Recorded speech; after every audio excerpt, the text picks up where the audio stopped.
வணக்கம். ஆகாஷவாணி. மாநில செய்திகள் வாசிப்பவர் பானுமதி ஸ்ரீனிவாசன். தலைப்புச் செய்திகள். மக்களவைக்கு வரும் 7ஆம் தேதி நடைபெறும் 3ஆம் கட்ட தேர்தலுக்கான பிரச்சாரம் தீவிரமடைந்துள்ளது. காங்கிரஸ் கட்சியின் மத்திய தேர்வுக்குழு கூட்டம் புதுதில்லியில் இன்று மாலை நடைபெறுகிறது. தமிழகத்தில் வறட்சி பாதித்த 22 மாவட்டங்களில் குடிநீர் விநியோகத்திற்காக 150 கோடி ரூபாய் நிதி ஒதுக்கப்பட்டுள்ளதாக முதலமைச்சர் திரு மு.க.ஸ்டாலின் தெரிவித்துள்ளார். இலங்கை சிறையிலிருந்து விடுவிக்கப்பட்ட தமிழகத்தைச் சேர்ந்த 24 மீனவர்கள் இன்று சென்னை திரும்பினர். ஷாங்காயில் நடைபெறும் உலகக்கோப்பை வில்வித்தை போட்டியில் இந்தியா 3 தங்கப்பதக்கங்களை வென்றுள்ளது. இனி விரிவான செய்திகள். மக்களவைக்கு வரும் 7ஆம் தேதி நடைபெறும் 3ஆம் கட்ட தேர்தலுக்கான பிரச்சாரம் தீவிரமடைந்துள்ளது. பிரதான அரசியல் கட்சி தலைவர்களும் வேட்பாளர்களும் வாக்குகளை திரட்டும் முனைப்புடன் பரப்புரையில் ஈடுபட்டுள்ளனர்.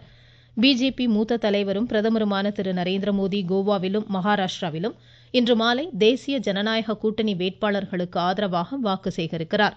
குஜராத் மாநிலம் போர்பந்தரில் தேர்தல் பிரச்சார கூட்டத்தில் உரையாற்றிய பிஜேபி மூத்த தலைவர் திரு அமித்ஷா, பிரதமர் திரு நரேந்திரமோடி மீண்டும் ஆட்சி அமைத்தால் உலகளாவிய 3வது பொருளாதார நாடாக இந்தியா திகழும் என கூறியுள்ளார். வல்சாத் மாவட்டத்தில் தேர்தல் பரப்புரையில் ஈடுபட்ட காங்கிரஸ் பொதுச்செயலர் திருமதி பிரியங்கா காந்தி, ஏழை மற்றும் பழங்குடியின மக்களுக்கு கடந்த 10 ஆண்டுகளாக பிஜேபி அரசு அநீதி இழைத்திருப்பதாக குறை கூறினார். காங்கிரஸ் ஆட்சிக்கு வந்தால் பழங்குடியினர் நலத்திற்கான நடவடிக்கைகள் மேற்கொள்ளப்படும் என்றார். இதுவரை மக்களவைக்கு 2 கட்ட தேர்தல் முடிவடைந்த நிலையில் தமிழகம், கேரளம், ராஜஸ்தான், திரிபுரா, சிக்கிம், மணிப்பூர், மேகாலயா, நாகாலாந்து, மிசோரம், அருணாச்சல பிரதேசம், உத்தரகாண்ட் மற்றும் புதுச்சேரி, லட்சத்தீவு, அந்தமான் நிக்கோபார் யூனியன் பிரதேசங்களுக்கு வாக்குப்பதிவு முழுமையாக நிறைவடைந்துள்ளது.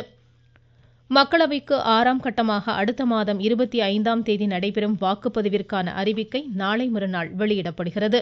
இதனைத் தொடர்ந்து வேட்புமனு தாக்கலும் அன்றைய தினமே தொடங்குகிறது. மனுக்களை தாக்கல் செய்ய வரும் 6ஆம் தேதி கடைசி நாளாகும். 7 மாநிலங்களில் உள்ள 57 தொகுதிகளுக்கு 6ஆம் கட்ட வாக்குப்பதிவு நடைபெற உள்ளது. காங்கிரஸ் கட்சியின் மத்திய தேர்வுக்குழு கூட்டம் புதுதில்லியில் இன்று மாலை நடைபெறுகிறது. எஞ்சியுள்ள மக்களவை தேர்தலில் வேட்பாளர்களின் தேர்வு குறித்து இக்கூட்டத்தில் விவாதிக்கப்படுகிறது. கட்சித் தலைவர் திரு மல்லிகார்ஜுன கார்கே, காங்கிரஸ் கட்சியின் நாடாளுமன்ற தலைவர் திருமதி சோனியா காந்தி, கட்சியின் மூத்த தலைவர்கள் இக்கூட்டத்தில் பங்கேற்க உள்ளனர். தமிழகத்தில் 39 மக்களவை தொகுதிகளில் வாக்கு எண்ணும் மற்றும் அது சார்ந்த பாதுகாப்பு பணிகளில் தமிழக காவல்துறையுடன் 15 மத்திய துணை ராணுவ படையினரும் ஈடுபடுத்தப்பட உள்ளதாக தேர்தல் ஆணையம் தெரிவித்துள்ளது. கடந்த 19ஆம் தேதி தொடங்கி வரும் ஜூன் 1ஆம் தேதி வரை நாடு முழுவதும் 7 கட்டங்களாக நடைபெறும் தேர்தலில் பதிவாகும் வாக்குகள் ஜூன் 4ஆம் தேதி எண்ணப்படுகின்றன.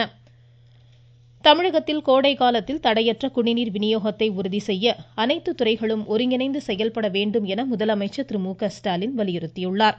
சென்னை தலைமைச் செயலகத்தில் இன்று நடைபெற்ற ஆலோசனைக் கூட்டத்தில் உரையாற்றிய அவர் 22 மாவட்டங்களில் குடிநீர் விநியோக பணிகளுக்காக மாநில பேரிடர் நிவாரண நிதியிலிருந்து 150 கோடி ரூபாய் நிதி ஒதுக்கப்பட்டுள்ளதாக கூறினார். கூட்டு குடிநீர் திட்டங்களின் செயல்பாட்டை தொடர்ந்து கண்காணித்து பராமரிக்க வேண்டும் என அறிவுறுத்திய முதலமைச்சர், குடிநீர் திட்டங்கள் மற்றும் திட்டப்பணிகளுக்கு மின்சாரம் தடையின்றி வழங்கப்பட வேண்டும் என கூறியுள்ளார். தென்மேற்கு பருவமழை காலத்தில் முதல் ஓரிரு மாதங்களில் மழை குறைவாகவே இருக்கும் என கணிக்கப்பட்டுள்ள நிலையில் அணைகளில் உள்ள நீரை சிக்கனமாக பயன்படுத்துமாறும் முதலமைச்சர் கேட்டுக்கொண்டார். மாநில நகராட்சி நிர்வாகத்துறை அமைச்சர் திரு கே.என். நேரு, ஊரக வளர்ச்சித்துறை அமைச்சர் திரு ஐ. பெரியசாமி உள்ளிட்டோர் இக்கூட்டத்தில் பங்கேற்றனர். MBBS, BDS உள்ளிட்ட இளநிலை மருத்துவ படிப்புகளுக்கான நீட் நுழைவுத் தேர்வு வரும் 5ஆம் தேதி நடைபெற உள்ள நிலையில் தேர்வு மையங்கள் தொடர்பான முழு விவரங்கள் வெளியிடப்பட்டுள்ளன. இந்த ஆண்டு 23 லட்சம் பேர் நீட் தேர்விற்கு விண்ணப்பித்துள்ளனர். தமிழ், ஆங்கிலம், ஹிந்தி உள்ளிட்ட 13 மொழிகளில் தேர்வு நடைபெற உள்ளது. ராணிப்பேட்டை மாவட்டத்தில் 2 மையங்களில் நீட் தேர்வு நடைபெற உள்ள நிலையில் முன்னேற்பாடு பணிகள் குறித்து ஆட்சித்தலைவர் திருமதி வளர்மதி தலைமையில் ஆலோசனைக் கூட்டம் நடைபெற்றது. தமிழ்நாடு அரசு பணியாளர் தேர்வாணையத்தின் குரூப் 1 தேர்வுகளுக்கு விண்ணப்பிக்க இன்று கடைசி நாளாகும். துணை ஆணையர், துணை ஆட்சியர், காவல்துறை துணை கண்காணிப்பாளர் உள்ளிட்ட 90 பணியிடங்களை நிரப்புவதற்கான முதன்மை தேர்வுகள் வரும் செப்டம்பர் 13ஆம் தேதி நடைபெறுகிறது. நீங்கள் கேட்டுக்கொண்டிருப்பது ஆகாஷவாணியின் மாநில செய்தி அறிக்கை. இலங்கை சிறையிலிருந்து விடுவிக்கப்பட்ட தமிழகத்தைச் சேர்ந்த 24 மீனவர்களும் இன்று சென்னை திரும்பினர். கடந்த மாதம் 24ஆம் தேதி 2 விசைப்படகுகளில் ராமேஸ்வரம் மண்டபம் பகுதியில் இம்மீனவர்கள் மீன்பிடித்துக் கொண்டிருந்த போது எல்லை தாண்டிய குற்றச்சாட்டின் பேரில் இலங்கை கடற்படையினர் இவர்களை சிறைப்பிடித்ததோடு படகுகளையும் பறிமுதல் செய்தனர். இந்திய தூதரக அதிகாரிகள் இலங்கை அரசு அதிகாரிகளுடன் பேச்சுவார்த்தை நடத்தியதைத் தொடர்ந்து இலங்கை நீதிமன்றம் இம்மீனவர்களை விடுதலை செய்து நம் நாட்டு தூதரக அதிகாரிகளிடம் ஒப்படைத்தது. உரிய நடவடிக்கைகளுக்கு பின்னர் இம்மீனவர்கள் இன்று தாயகம் திரும்பினர்.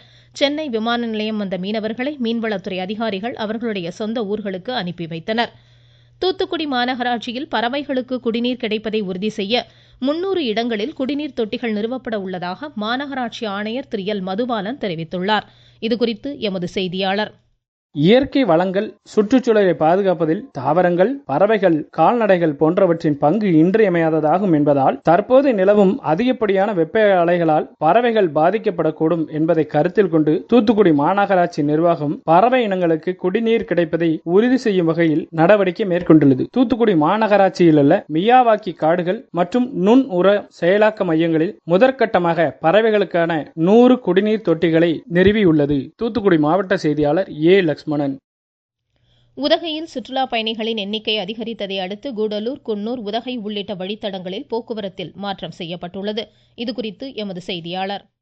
நீலகிரி மாவட்டத்தில் தற்போது கோடை சீசன் துவங்கியுள்ள நிலையில் போக்குவரத்து நெரிசலை தவிர்க்க நீலகிரி மாவட்ட காவல்துறை இன்று முதல் போக்குவரத்தில் பல்வேறு மாற்றங்களை செய்துள்ளது. அதன்படி பால், பெட்ரோலியம், சமையல் எரிவாயு உள்ளிட்ட அத்தியாவசிய பொருட்களை ஏற்றி வரும் வாகனங்கள் தவிர அனைத்து கனரக வாகனங்களும் இன்று, நாளை மற்றும் மே 1ஆம் தேதி முதல் 31ஆம் தேதி வரை காலை 6 மணி முதல் இரவு 8 மணி வரை ஊட்டி நகருக்குள் வர அனுமதி கிடையாது. மேட்டுப்பாளையத்திலிருந்து ஊட்டி வரும் அனைத்து வாகனங்களும் குன்னூர் வழியாக ஊட்டிக்கும், ஊட்டியிலிருந்து மேட்டுப்பாளையம் செல்லும் அனைத்து வாகனங்களும் கோத்தகிரி வழியாக செல்ல வேண்டும். உதகையிலிருந்து சரவணன். ஈரோடு மாவட்டம் தாளவாடியில் கால்நடைகளை வேட்டையாடிய சிறுத்தை பிடிக்கப்பட்டு பர்கூர் வனப்பகுதியில் விடப்பட்டுள்ளது. இதுகுறித்து எமது செய்தியாளர். ஈரோடு மாவட்டம் சத்தியமங்கலம் புலிகள் காப்பகம் தாளவாடி மலைப்பகுதியில் சிறுத்தைகள் ஊருக்குள் புகுந்து கால்நடைகளை வேட்டையாடி வந்த நிலையில் விவசாயிகள் விடுத்த கோரிக்கையை ஏற்று தர்மபுரம் பகுதியில் வனத்துறையினர் வைத்த கூண்டில் நேற்று அதிகாலை சிறுத்தை சிக்கியது. இதனை வனத்துறையினர் மயக்க ஊசி செலுத்தி வாகனத்தில் ஏற்றி அந்தியூர் அடுத்த பர்கூர் மலைப்பகுதியில் உள்ள தட்டக்கரை வனப்பகுதியில் விடுவித்தனர். வாகனத்திலிருந்து கூண்டின் கதவை திறந்துவிட்டதும் சிறுத்தை கூண்டிலிருந்து தாவி குதித்து வனப்பகுதிக்குள் ஓடி மறைந்தது. ஈரோட்டிலிருந்து PC மூர்த்தி. எதிர்பாராமல் ஏற்படும் தீ விபத்துகளிலிருந்து நோயாளிகளை மீட்பது குறித்த ஒத்திகை நிகழ்ச்சி தேனி அரசு மருத்துவக் கல்லூரி மருத்துவமனையில் இன்று நடைபெற்றது. நாகை மாவட்டத்தில் நடப்பு கோடை பருவத்தில் இயற்கை முறையில் சாகுபடி செய்யப்பட்ட வெண்டைக்காய் விளைச்சல் அதிகரித்துள்ளதால் விவசாயிகள் மகிழ்ச்சி அடைந்துள்ளனர். விழுப்புரம் அரகண்டநல்லூர் ஒழுங்குமுறை விற்பனை கூடத்தில் நாளொன்றுக்கு 500க்கும் மேற்பட்ட விவசாயிகள் தங்கள் விளைபொருட்களை விற்பனை செய்து பயனடைந்து வருகின்றனர். வட தமிழக உள் மாவட்டங்களில் அடுத்த 5 தினங்களில் அதிகபட்ச வெப்பநிலை 3 டிகிரி முதல் 5 டிகிரி செல்சியஸ் வரை அதிகரிக்கக்கூடும் என சென்னை வானிலை ஆய்வு மையம் தெரிவித்துள்ளது. உள் மாவட்டங்களில் 2 டிகிரி செல்சியஸ் வரை வெப்பம் அதிகரிக்கும் என்றும் இம்மையம் கூறியுள்ளது.